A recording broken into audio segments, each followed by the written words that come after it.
Hello,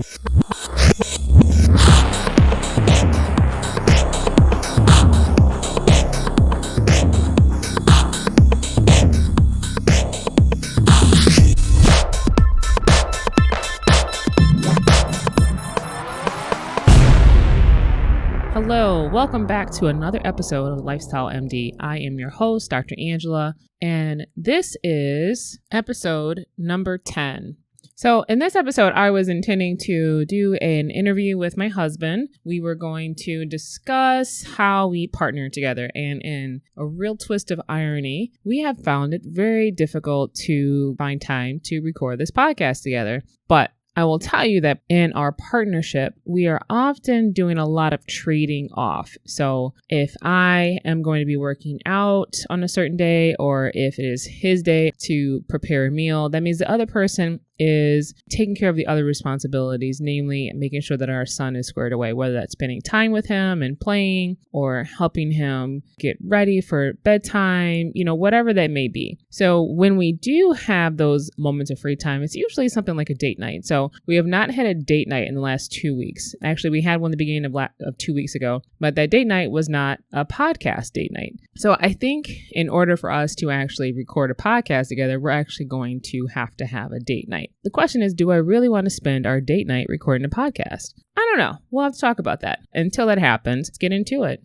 All right, quick change of plans. I actually decided to call my husband on the phone while he was on his way to work and to have our conversation that way. I think it worked out pretty well. The audio is a little bit but hopefully you can deal with it and get something out of this episode. All right, thanks for listening. Check it out.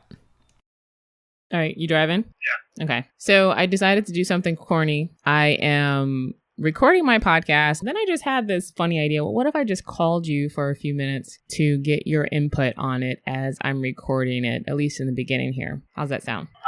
Fine. So when we were talking last night, we kind of left off on it's challenging to provide tips and advice that can fit everyone's needs, right? Because every household, every family, every couple is going to be a little bit different. And I think one of the last things that we talked about was how the very first thing that a couple needs to kind of establish is that they're on the same page, right? That you are kind of not working against each other and that you're not going in opposite directions in terms of what it means to be healthy and fit, or whether or not you even care about being healthy and fit, right? Yeah. So I think we were very fortunate in that we started off as individuals who cared about being healthy and fit. And as we dated, got married, and then had a kid together, like those goals didn't diverge. Like they stayed fairly consistent for both of us, right? Yeah. I would argue that in a lot of couples and a lot of families, it seems, especially when I talk with women and clients, that oftentimes the woman may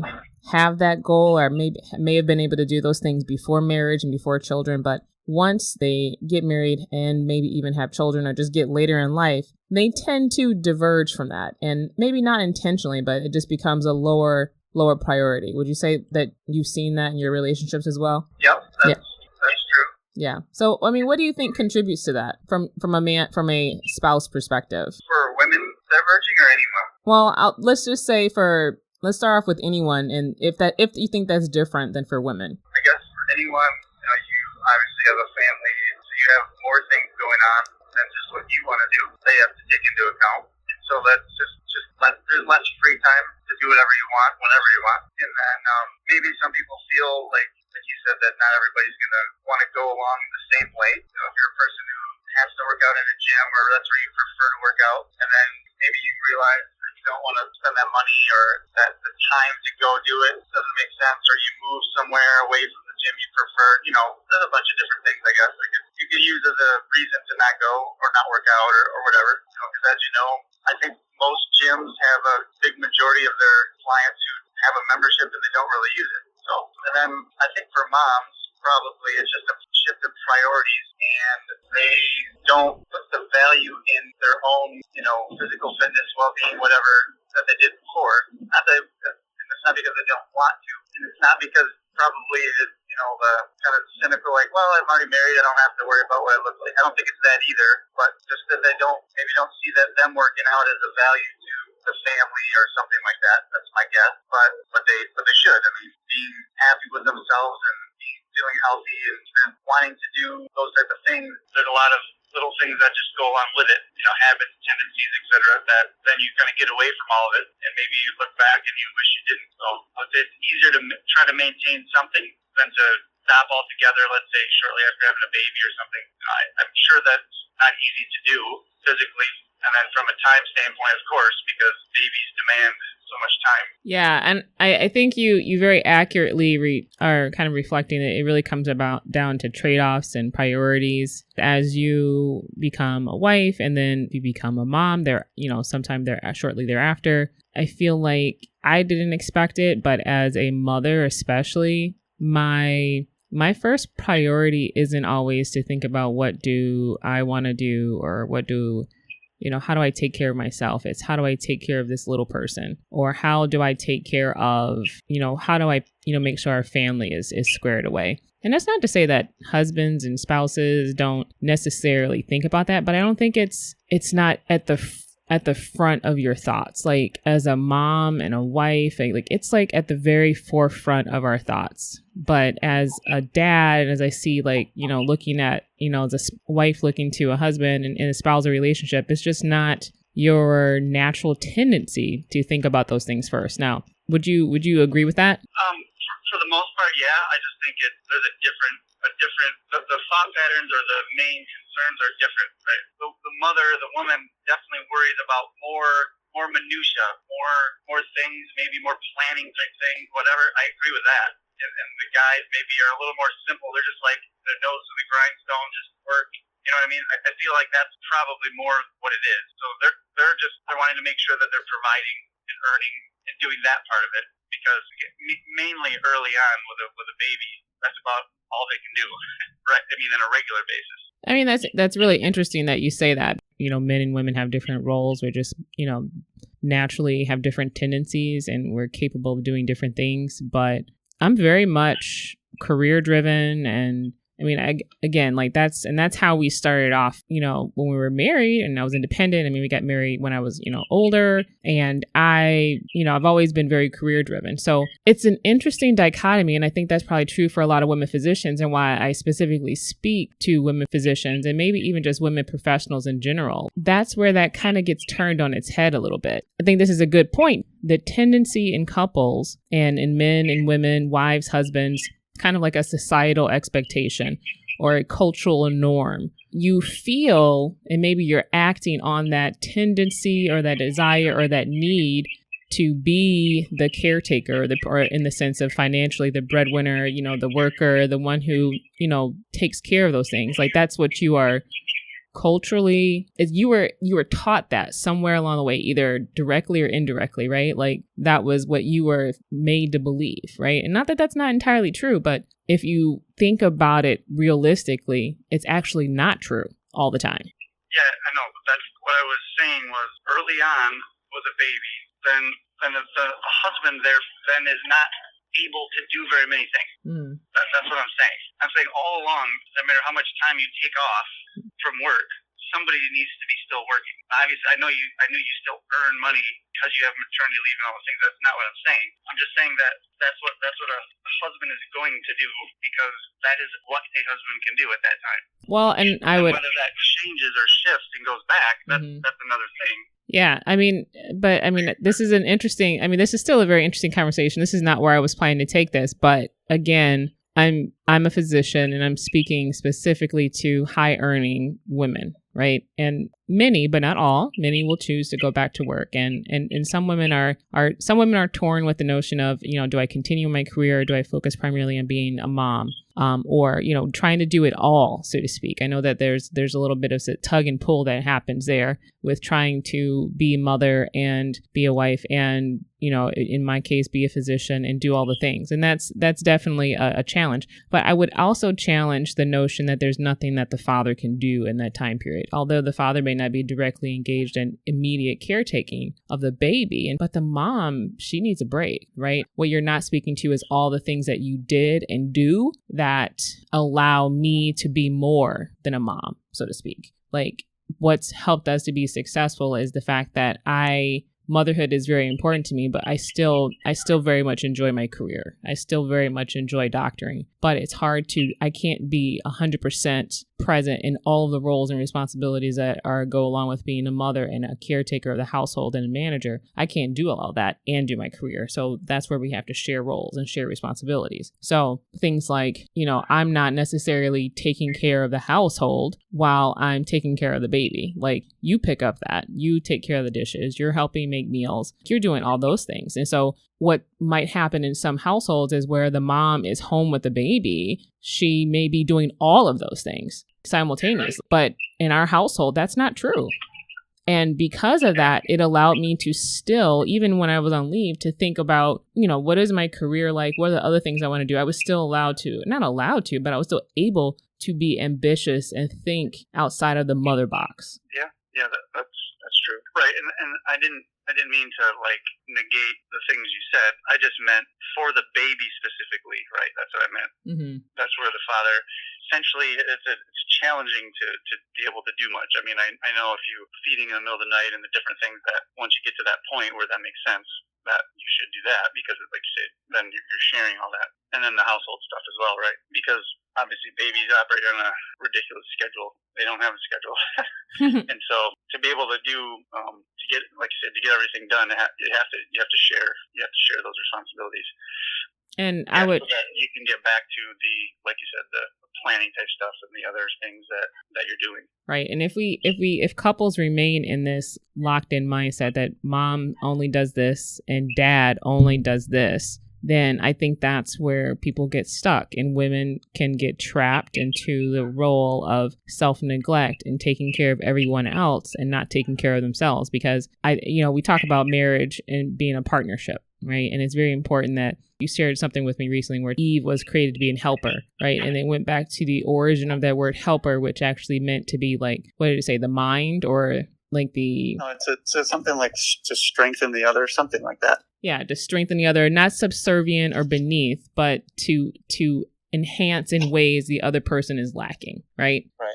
And I think that's what I think is unique, or at least what allows us to be successful in terms of helping each other to do the things that we need to do to be successful individually and as a couple and as parents, is that we don't approach marriage and parenting and family as strictly, man and woman roles. We approach it from in an individual standpoint. These are the things that you're good at. These are the things that I'm good at. And these are the things that we need to kind of compromise or help each other or assist or whatever, or trade-offs. And so we naturally fell into that early on in our relationship, but then became very specific and intentional about it later on, specifically detailing what the things were that I would focus on and what the things were that you were focused on. And we occasionally, although not strategically, go back and revisit that. And that was earlier on in the beginning of this podcast, I was kind of lamenting in a way that we need to get back to that and revisit that, kind of revise our routine. But anyway, long-winded way of saying, as much as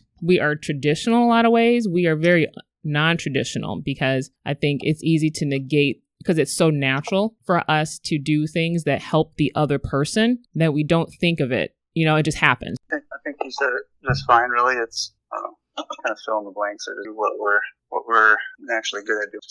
We just you don't wait for the other person or whatever. You just kind of do what needs to be done. Right. It may be a non-typical thing for a husband to do, or a non-typical thing for a wife to do, right? And even if it is something, I mean, sometimes it may be something that I'm good at, but I don't have time to do it. And I will, instead of specifically trying to do it myself, I'll ask you to do it. Anyway, I'm going to wrap it up, but the series that I'm wrapping up is around nutrition. So I'll spend more time in the next series, future episodes, talking about partnering and other aspects of your lifestyle. But if you have a partner, or whether it's a spouse or, anyone in your life that you share time and share responsibilities with, it is very critical that you are working together to help support each other. So if there is something that you are struggling with in your relationship, or with your individual needs in your care, and whether it's your fitness or your nutrition, it's important to partner with your partner, right? In order to figure out how to make that work. And so one of the things that both Joe and I enjoy cooking, we cook differently. And I prefer I prefer slightly different foods than he prefers. But overall, we enjoy good meals. We enjoy whole meals, home cooked meals, and we make it a priority to feed our family home cooked meals. We don't particularly enjoy eating out. We will do it for date nights just to get out of the house, but we have these kind of things in common where we enjoy and prefer to have meals at home. And so as such, we both make it a priority to share that responsibility to ensure that it happens on a weekly basis. It's not flawless, but we're both quite aware that on any given day or any given week, one person is going to be more busy than the other, or maybe have more or less time on certain evenings. We know which those evenings are because for the most part, our schedule is the same from week to week. And that's where we trade off in sharing those responsibilities. Probably 80%, 75% of the time it's planned. Schedule goes according to the way we prefer things to go. Right. Yeah. And I mean, that means that certain nights of the week are predestined, that are going to be nights that Joe's going to be responsible for making sure that we have a dinner on the table, meal on the table. We have go-to lunches for our son. We have go-to lunches and things that we tend to eat for our lunches and snacks that are kind of like on rotation. So we don't really think about it. It's just what we do. And then we have like preset meals that we create a binder of those meals and that are, go-to recipes, things that we enjoy. And whenever in doubt, we just flip through our book and we find those recipes. We try to pick out in the beginning of the week which ones we're going to have, and try, if it's going to be Joe's day or my day, then we'll make sure that the meal on that day is something that he or I am comfortable making. And as much as possible, every time I cook more than one meal at a time because I don't have time to cook a meal every day of the week. And furthermore, every meal that we have isn't something that requires a lot of cooking and effort. I mean, sometimes it's really simple, or it might be repurposing something from earlier in the week. Like we often will make rice or some sort of like lately I started making chickpea pasta. We'll make something that can be reused in another meal. So we try to be as efficient and repurpose things as much as possible. Specifically, how do you deal with the fact that, I don't love meat. I tend to prefer a very plant-forward diet. In fact, when I cook most of my meals, they tend to be vegan. I hate saying vegan, but they tend to be whole food, plant-based. I don't like preparing meat very much.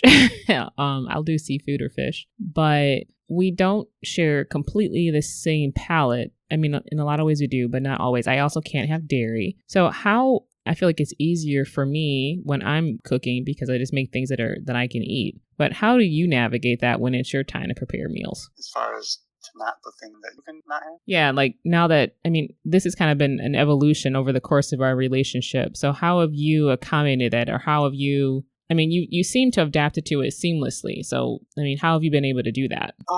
Well, because we make our own, it's just a normal thing, I guess. Didn't take much thinking. I just have to be more conscious about things. Maybe I don't tend to make things that are too complicated most of the time, but I guess I'd have to read through the ingredients and see what's in there, make sure nothing's butter or some whey-laden product.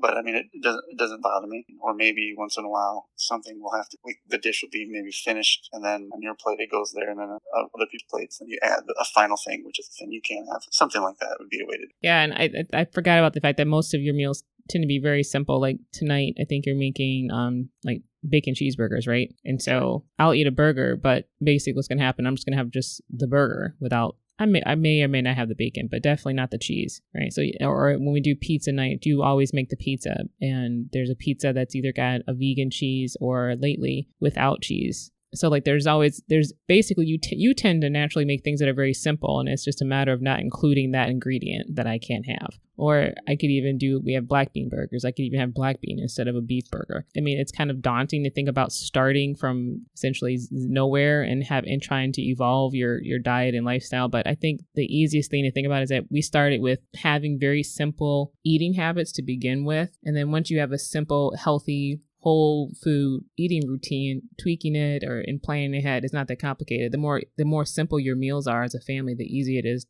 it is to plan ahead. Right? Right. All right. I think that's good enough. Thank you for answering my call and doing this impromptu question and answer with me, hon. Have a good day at work. Yeah, love you. Bye. All right. So I hope that came across okay. That was really, really sweet. It definitely took a different turn in the beginning than I was expecting. But I hope that it was informative and helpful.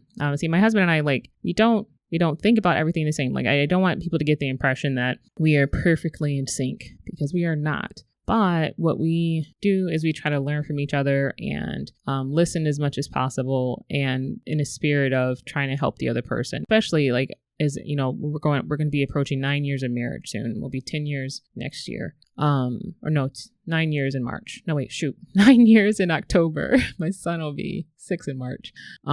We have to just always remind ourselves that our spouse is not out to get us, and that they're always acting out of love and compassion. And if whatever they did or didn't do is, often maybe just out of not thinking, or maybe they're not aware of the things that you're aware of, and not thinking of it in terms of like, oh, they were trying to be mean. And so like if my husband put something in the waffles, one thing he forgot to mention, or we didn't talk about, is that he makes waffles every week. Waffles or pancakes on Sundays that we can reheat throughout the week. And we make a non-traditional recipe. We make a protein-based ones that all of our kids eat, most of them. And we use whey protein for a long time or have ingredients that I can't have. So he's had to modify that recipe. But we still have things that need to be eaten. And if he makes a batch and he may inadvertently forget to make another batch, or like he might, the morning want to heat it up and he might forget. And I'm like, it's not trying to harm me. So it's coming from a place of love. So anyway, just wanted to throw that other little piece in there. So there's a lot of like nuances involved when it comes to nutrition. But it's not that complicated. I think families and couples and women especially overcomplicate it. So one of the things I like to do with my clients and I'll be doing with my client coming up soon, is understanding how you eat as a family and helping you thinking about that in a simplified terms. Come up with routines and habits. I mean, because everything like eating and meal preparation is like one of the most habitual things that you do. And if you are habitually ordering out because you're not planning ahead, I mean, that's a habit. Or if some people always do pizza on Fridays. I mean, and just because it's how you've always done it, or like that you've always done things a certain way, you have to be cautious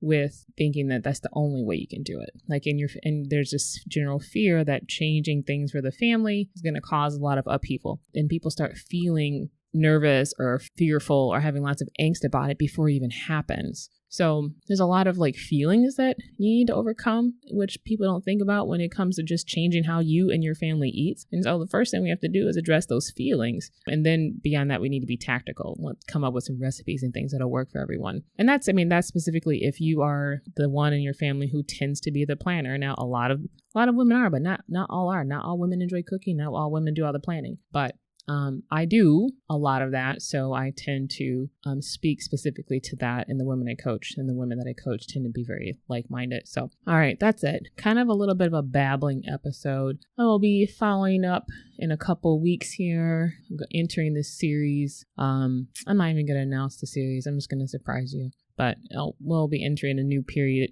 of some new topics coming up soon, and I'll be bringing on some more guests. So I hope that you've enjoyed today's episode. And if you are not currently subscribing, please do subscribe. It's available anywhere you get your podcast. All right, have a great day. This has been another episode of The Lifestyle MD. Special thank you to Lou Musa for the show theme music, created with Free Photography and makeup by Janae for the cover photo. And if you enjoyed this podcast and you haven't already, please subscribe today and share with another woman doctor who may benefit. You may also follow me on Instagram at Angela Lifestyle MD. I am Dr. Angela. Thank you for joining me today.